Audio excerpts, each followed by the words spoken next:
भक्तों,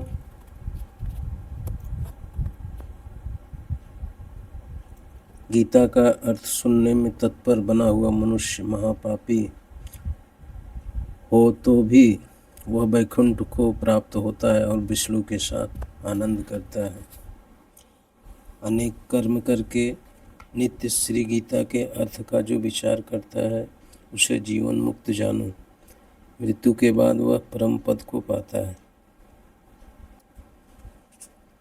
जो गीता का पाठ और श्रवण हर रोज करता है उसे दक्षिणा के साथ अश्वमेघ आदि यज्ञ किए ऐसा माना जाता है।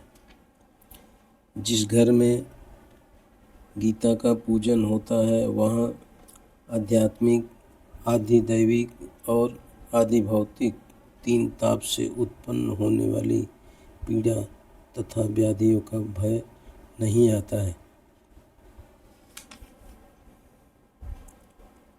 गीता, गंगा, गायत्री, सीता, सत्या, सरस्वती, ब्रह्म विद्या, ब्रह्मल्वी, त्रिसंध्या, मुक्तगेहिनी, अर्धमात्रा, चिदानंदा, भवग्नि, भयनाशिनी, वेदत्रयी, परा, अनंता और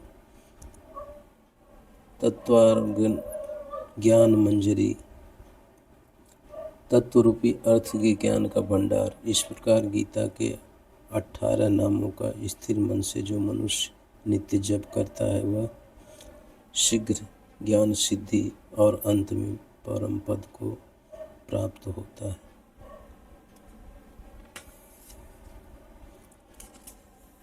गीता में उच्च और नीच मनुष्य विषयक भेद ही नहीं है, क्योंकि गीता ब्रह्म स्वरूप है, अतः उसका ज्ञान सबके लिए समान।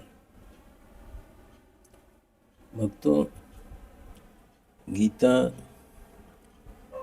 ऊंच नीच नहीं देखती, उसको कोई भी पढ़ सकता है, कोई भी गीता को ज्ञान को अर्जित कर सकता है। गीता का पाठ करके जो महात्मा का पाठ नहीं करता उसके पाठ का फल व्यर्थ होता है और पाठ केवल श्रम रूप ही रह जाता है। दोस्तों, गीता मुख्य रूप से श्री कृष्ण और अर्जुन के बीच हुई मुख्य बातचीत है, जो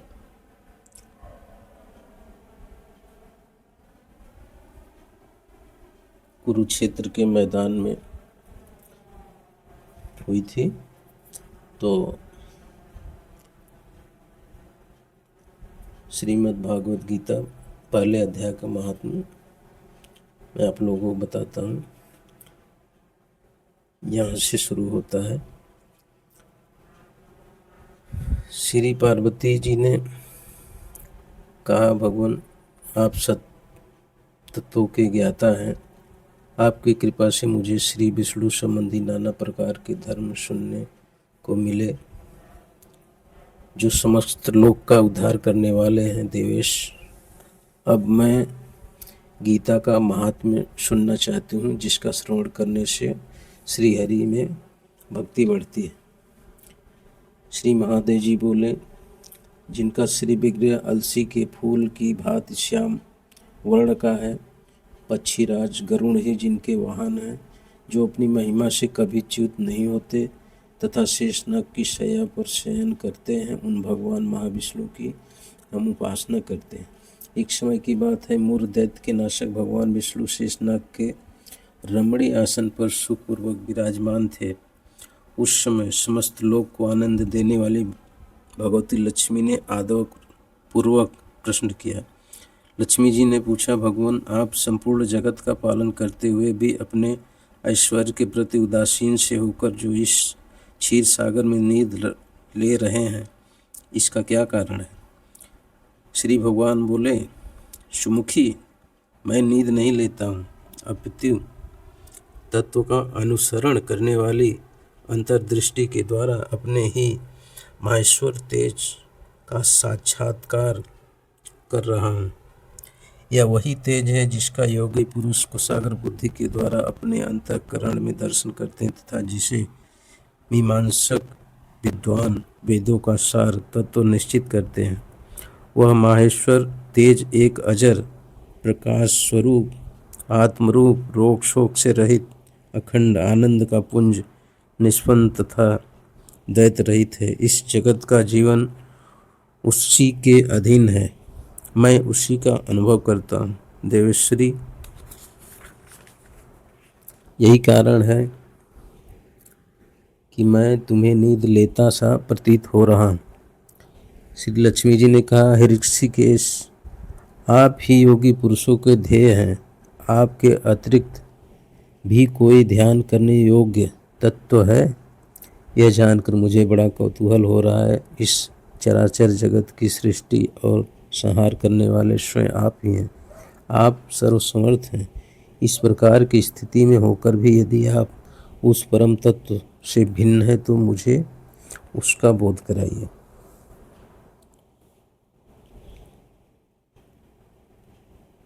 भक्तों, श्री लक्ष्मी जी का कहने का मतलब कि सबसे बड़े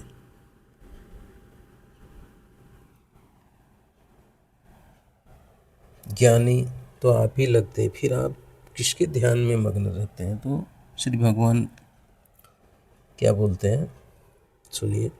प्रिय, आत्मा का स्वरूप दैत और अदैत से अलग है, भाव और अभाव से मुक्त तथा आदि और अंत से रहित है। शुद्ध ज्ञान के प्रकाश से उपलब्ध होने वाला तथा परमानंद स्वरूप होने के कारण एकमात्र सुंदर है। वही मेरा ईश्वरीय रूप है। आत्मा का एकत्व ही सबके द्वारा जानने योग्य है। गीता शास्त्र में इसी प्रतिपादन हुआ है। अमित तेजस्वी भगवान विष्णु के ये वचन सुनकर लक्ष्मी देवी ने शंका उपस्थित करते हुए कहा, भगवान, यदि आपका स्वरूप स्वयं परमानंदमय और मनवाणी की पहुँच से बाहर है तो गीता कैसे उसका बोध कराती है? मेरे इस संदेह का आप निवारण कीजिए। श्री भगवान बोले, सुंदरी सुनो, मैं गीता में अपनी स्थिति का वर्णन करता हूँ। क्रमशः 5 अध्यायों को तुम 5 मुख जानो, 10 अध्यायों को 10 भुजाएं समझो तथा 1 अध्याय को उदर और 2 अध्यायों को दोनों चरण कमल जानो। इस प्रकार यह 18 अध्यायों की वांगमयी ईश्वरी मूर्ति ही समझनी चाहिए। यह ज्ञान मात्र से ही महान पातकों का नाश करने वाली है। जो उत्तम बुद्धि वाला पुरुष गीता के 1 या आधे अध्याय का अथवा 1 आधे या चौथाई श्लोक का भी प्रतिदिन अभ्यास करता है, वह सुशर्मा के समान मुक्त हो जाता है। लक्ष्मी जी ने पूछा, देव सुशर्मा कौन था? भक्तों, अब आज क्या गीता यहीं पे विराम लेते हैं। आप लोग अगर चैनल को सब्सक्राइब नहीं किए हो तो सब्सक्राइब कर लीजिए और अपने शुभ चिंतकों, अपने प्रियजनों को शेयर करिए। अगले भाग में हम आपको बताएंगे कि सुशर्मा कौन था। राधे राधे, धन्यवाद।